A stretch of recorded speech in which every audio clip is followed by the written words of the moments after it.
आज के क्लास में हम लोग को समचतुर्भुज अर्थात रोम्बस, समचतुर्भुज को इंग्लिश में रोम्बस बोलते हैं, इसके बारे में पढ़ना है। सबसे पहले पढ़ेंगे जो समचतुर्भुज क्या होती है, यानी किस प्रकार की चतुर्भुज होती है, इसकी परिभाषा क्या होती है। तो ऐसा चतुर्भुज जिसकी सभी भुजाएं समान लंबाई की हो, ऐसा चतुर्भुज जिसकी सभी भुजाएं समान लंबाई की हो वह समचतुर्भुज कहलाता है। अर्थात समचतुर्भुज की सभी भुजाएं जो है वो समान होती है, बराबर होती है। जैसे यहाँ पे ए बी सी डी एक समचतुर्भुज है, इसकी सभी भुजाएं अर्थात A B C C D और ए डी चारों आपस में बराबर होगी। इसके बाद आगे पढ़ना समचतुर्भुज की विशेषताएं व गुण, पार्टिकुलर ऑफ अ रोम्बस। समचतुर्भुज की क्या विशेषताएं होती है, इसकी क्या गुण होती है। तो समचतुर्भुज की पहली विशेषता यही हो जाएगी जो समचतुर्भुज की सभी भुजाएं समान लंबाई की होती है, अर्थात बराबर होती है। समचतुर्भुज के सम्मुख भुजा समांतर होती है, अर्थात इसमें सामने वाली भुजा जो होगा जैसे ए डी बी सी, तो ये दोनों एक दूसरे का समांतर होगा।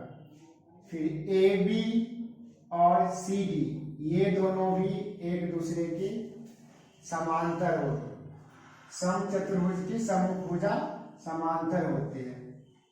इसके बाद समचतुर्भुज के सम्मुख कोण अर्थात सामने वाला कोण जो होगा वो भी बराबर होगा। जैसे यहाँ पे कोण ए, इसका सम्मुख कोण है सी, तो कोण ए और कोण सी बराबर होगा। फिर कोण बी और कोण डी बराबर होगा।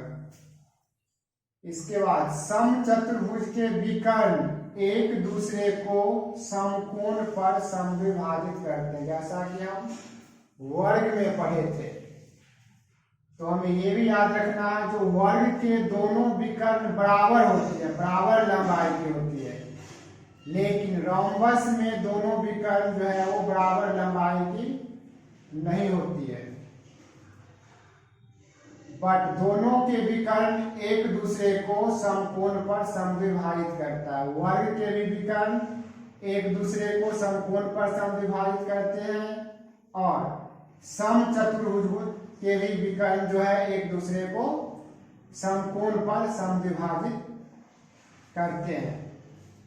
इसके बाद समचतुर्भुज में आसन कोण जो है वो समपूरक होते हैं, अर्थात आसन कोणों का योग 180 डिग्री होगा। जैसे यहाँ पे कोण ए और कोण बी आसन कोण हो गया, तो कोण ए प्लस कोण बी बराबर 180 डिग्री। फिर कोण बी और कोण सी आसन कोण है, तो कोण बी प्लस कोण सी बराबर 180 डिग्री। फिर कोण सी और कोण डी आसन कोण है, तो कोण सी प्लस कोण डी बराबर 180 डिग्री। फिर कोण डी और कोण ए आसन कोण हो गया, तो कोण डी प्लस कोण ए बराबर 180 डिग्री। तो हमें ये याद रखना है जो समचतुर्भुज में आसन कोण समपूरक होते हैं, अर्थात आसन कोणों का योग जो है 180 डिग्री होता है। तो आज की क्लास में हमें यहाँ तक पढ़ना था।